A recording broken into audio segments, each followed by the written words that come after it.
A lot of good to talk about with LSU and a whole lot of bad to talk about the New Orleans Saints and so much more to get to on this Monday edition of the Louisiana Lunch Hour podcast.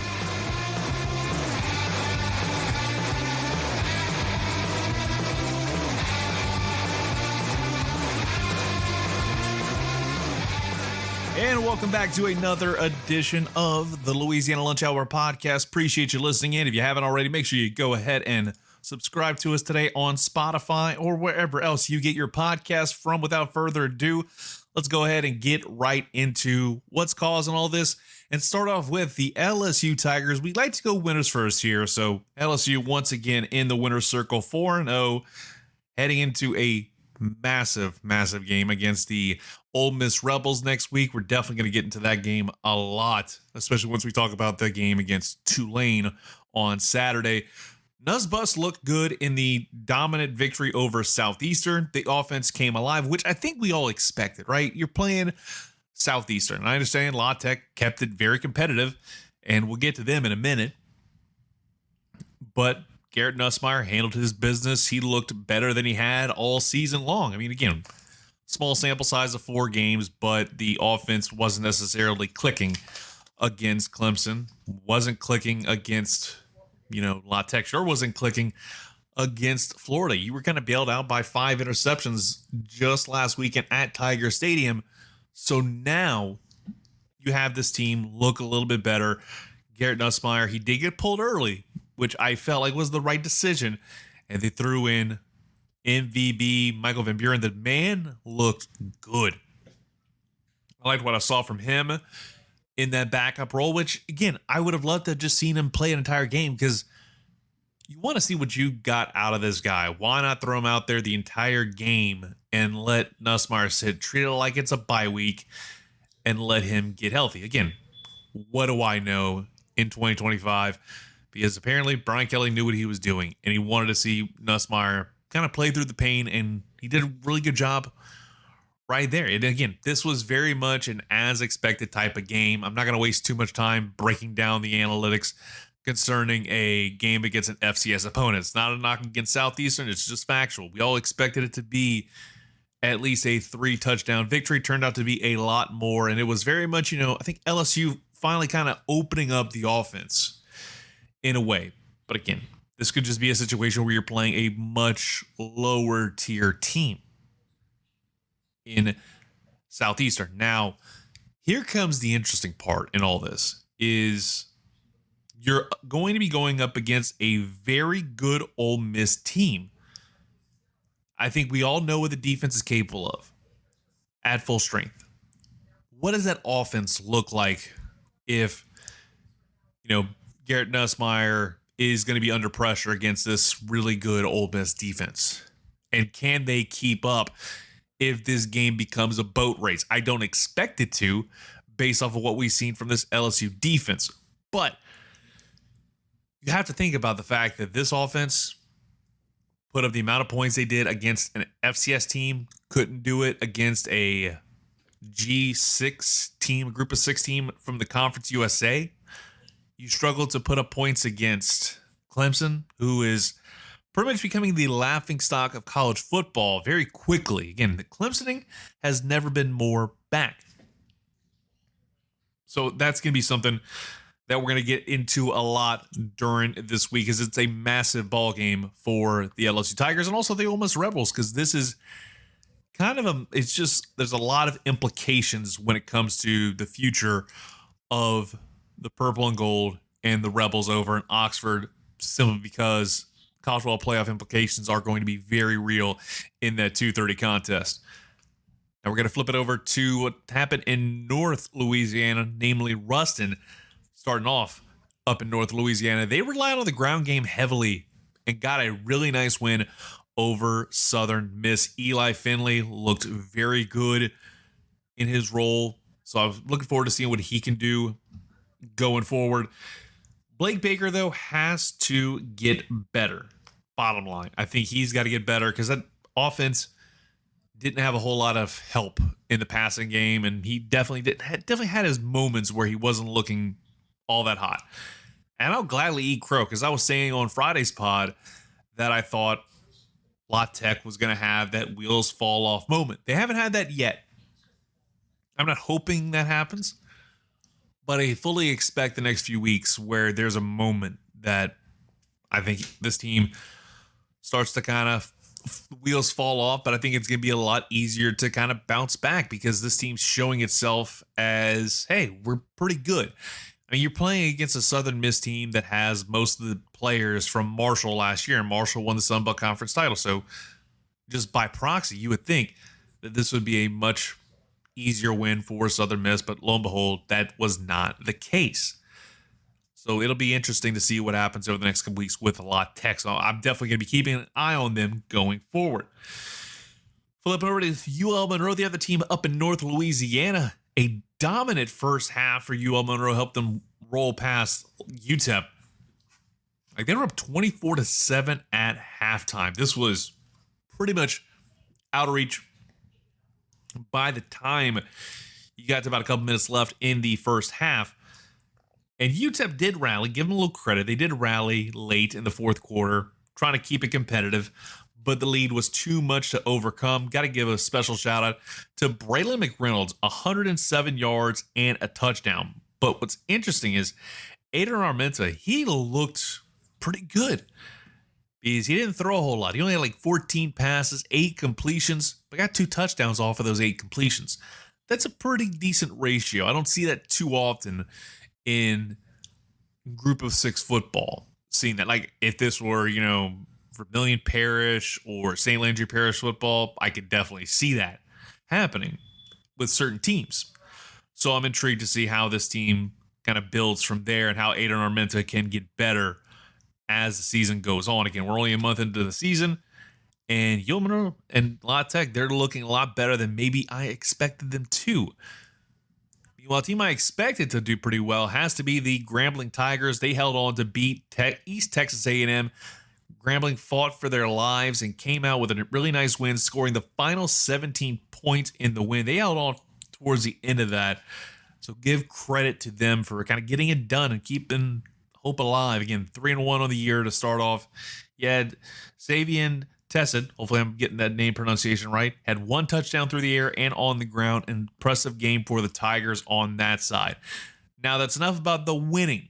Let's go to some of the underwhelming parts of the college football Saturday. Then we'll get to the New Orleans Saints, where a lot of frustration is at. And I think another team that's got a lot of frustration in their heart and in their soul has to be the Louisiana Raging Cajuns, because you had a genuine chance to win that game. Every single chance to win that game. But lo and behold, it's like Charlie Brown, the ball was taken out of his hands, and next thing you know, you're sitting there with a 34-31 loss. And things at least looked much improved from what we saw last week. You had more than 4 yards passing. Again, you only go up from there. 200 yards passing for Daniel Beal, 20-33, 2 interceptions, no touchdowns. So that's not great, but you were able to kind of get better, and we saw the offense get a little bit better. Again, Shelton Sampson, he managed to catch some footballs. Three receptions for 87 yards, including a 43-yard pass. Again, no touchdowns on the board, which is interesting. But again, you relied a lot as well on guys like Zylan Perry. 110 yards, 2 touchdowns. You had a touchdown for Bill Davis as well. So the run game looked good against this team. So maybe, just maybe, the loss to Mizzou can be talked away as, oh, hey, you played a much more superior team. And then you look at the record and you realize, oh, Eastern Michigan was winless heading into this game. And you lost because of a late field goal. So there's no doubt going to be a lot of tough questions that we're going to have to answer over the next week when it comes to the Cajuns and the future of Coach Des. I don't think he's going to get fired at the end of the season because it just feels like that is a very tough sell unless you completely fall apart the rest of the way and don't win another game. You got a tough start. to conference play, taking on Marshall, the defending Sun Belt champs. I know they don't have most of the players from that team last year now. They're over in Southern Miss, where they follow the head coach from the Thundering Herd. But even then, you got to think this is going to be an extremely, extremely tough sell for the Cajuns for the fan base, because this fan base was excited because it felt like, the new era, the brand new smell of Our Lady of Lourdes Stadium. It's that new car. You got a fresh coat of paint on everything. It looks fantastic. And then you lay an egg against Rice. You win against McNeese, but it's, expected. You lose in the way you did against Mizzou. Probably one of the worst losses I've seen from the Cajuns in a long time. Then you lose to Eastern Michigan, a team that hadn't won a game at that point of the season. It takes that new car smell away. It's not like whenever you have somebody in your car and you don't tell them, hey, don't smoke in my car, and then they smoke in the car. It just destroys the smell of the car. That's what I'm seeing right now with this Cajuns team. The new car smell is completely off, and it smells like a smoker was in that car already. It's not a great look, and hopefully they can kind of get this right. But if you're wanting to go see this team, you're not sure where there's a win on the schedule if it were, a competitive ball game. Marshall's probably going to be a competitive one. Then you're dealing with JMU.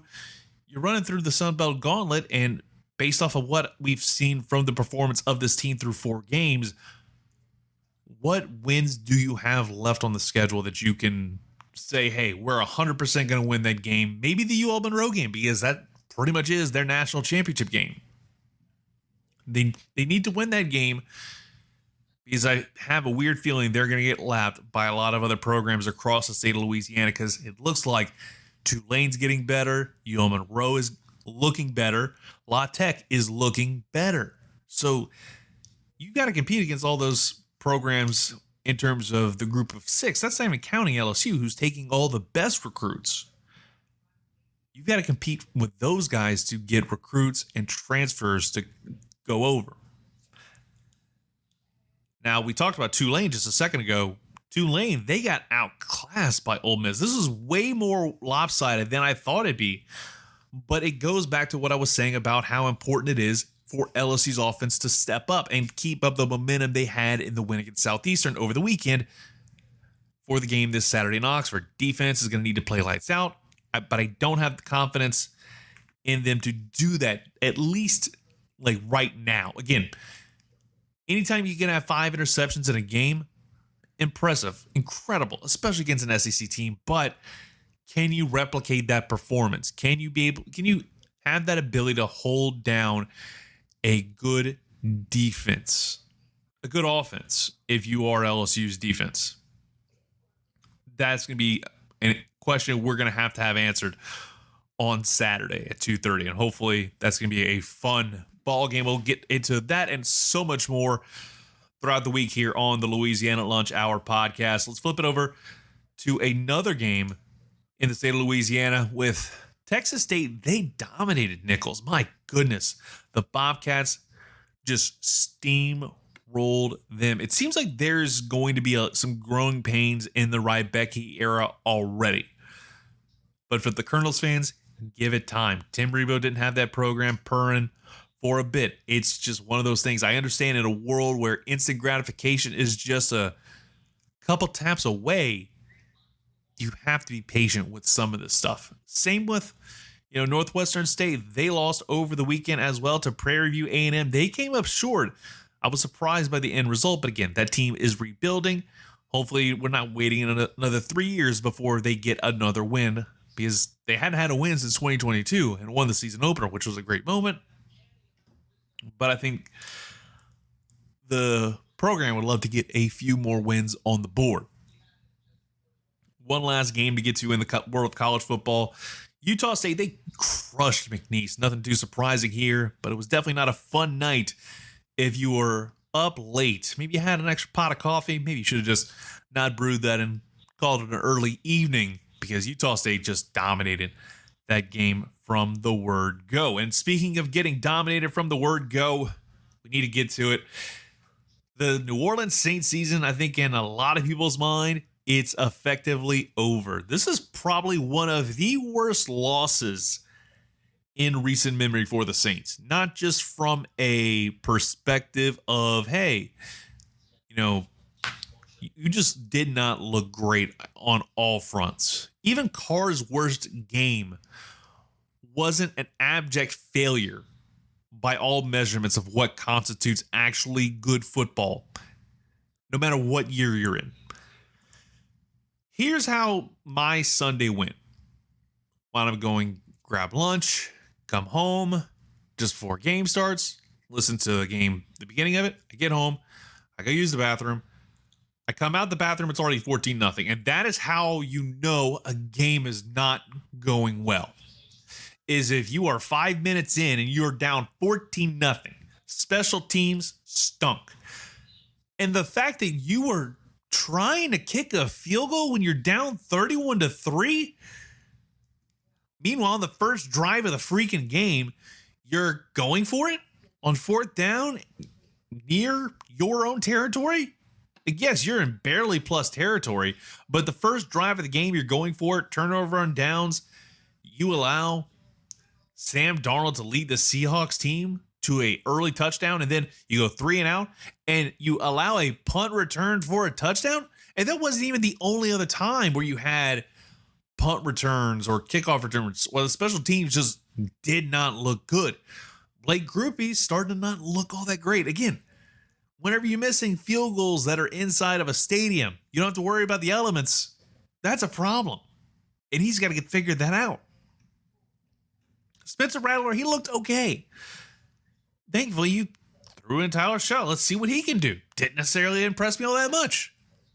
11 penalties? Like, again, it feels like I'm watching a rerun of week 1. Week 2 looked a lot better. It was a lot more competitive. But now we're sitting here in week 3. You are 0-3. Spencer Rattler has not won a single game as a quarterback. 0-9. 0-9. And you're still having these stupid penalties. Like the most basic fundamentals. I'm sitting here watching this game. And by halftime, you really don't care. And I don't think the Saints fans cared. There are so many complaints I have about that game. At one point, you had Chris Olave looking like Aaron Brooks during the 2005 campaign. He was smiling.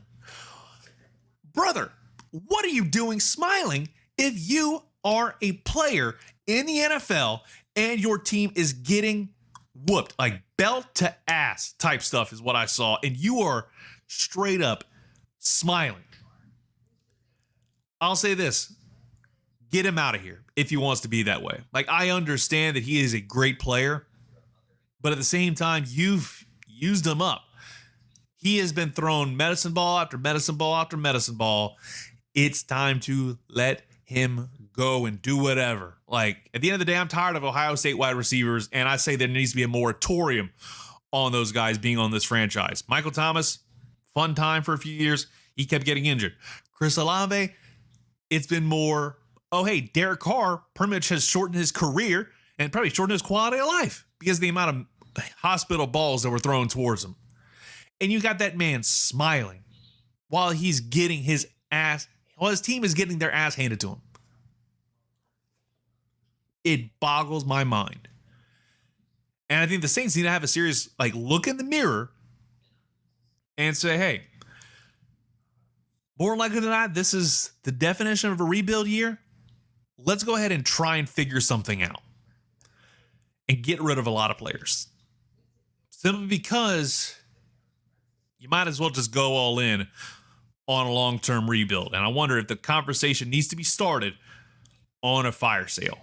Maybe we'll get into that more during the week. Then you had the Seahawks. They looked really good. Jackson Smith and Jigba, he had some really good plays. I was impressed by what I saw from Sam Darnold. This was not the same guy we saw early on in his career where he just did not look like he was going to make anything of himself in the league. But now he's with the Seattle Seahawks and he looks great. And as an Astros fan, I'm pretty much tired of Seattle. I don't want to talk about that team for at least another 6 months because the Astros just got swept by the Mariners in your home stadium. And then the Saints just get whooped in probably, I'd say, one of the worst losses in the last 5 years. That further proved to me and to a lot of people this franchise is cooked. And I feel like they are to the point where I'd say in a year, if things don't change in a lot of different ways, because I think Kellen Moore needs to stay aboard. You give him time. You give him as much opportunity as possible to succeed. You're not going to fire him after the first year. But I think there needs to be some serious conversations had behind the scenes when it comes to the front office. Now, probably the biggest perpetrator of the problems, looking at you, Mickey Loomis, is not going to be let go anytime soon. They're going to keep that guy because he had 100%. This man has some skeletons in his closet that if they get let out, it's going to incriminate a lot of people in that front office. He knows where the bodies are buried. And that's the last thing you want to do is let that man go. Because the second you do, he's going to let the pigeons loose, so to speak. And we're going to be hearing about that for a while. Hopefully, this is a short rebuild. But something tells me that until Mickey Loomis is gone, maybe Gail Benson too. I think Gail Benson leaves, Mickey Loomis is gone as well, and they sell the team. But even then, if they sell the team, I would not be surprised if New Orleans relocates, especially because they're dragging their feet on the whole, the situation with the Super Bowl being hosted in New Orleans, because they're dragging their feet on extending the deal with the Saints playing at the Superdome. Because I don't think if they extend that lease, Gail Benson stays aboard, and of course, Mickey Loomis will somehow stay around and stay employed.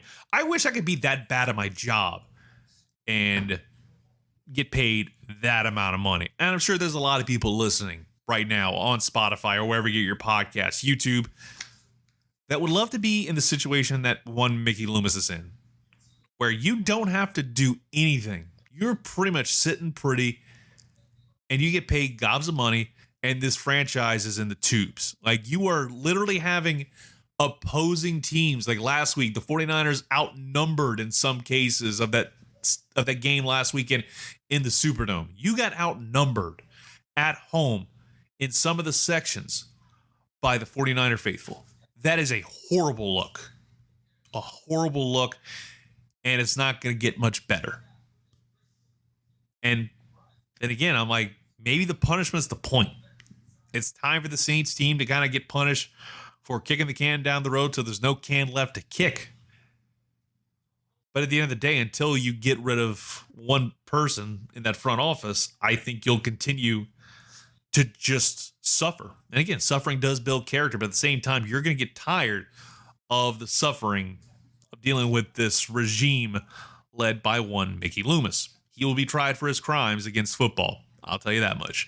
That's about do it for this edition of the Louisiana Lunch Hour podcast. We'll try and put on a bright face on Tuesday. But until then, make sure you go ahead and subscribe to us on Spotify, wherever you get your Apple Podcasts. Also, check us out on social media and on YouTube. Just go to Louisiana Lunch Hour. Just search that and you'll find us pretty quickly. Till then, have a great rest of your day. We'll talk to you mañana.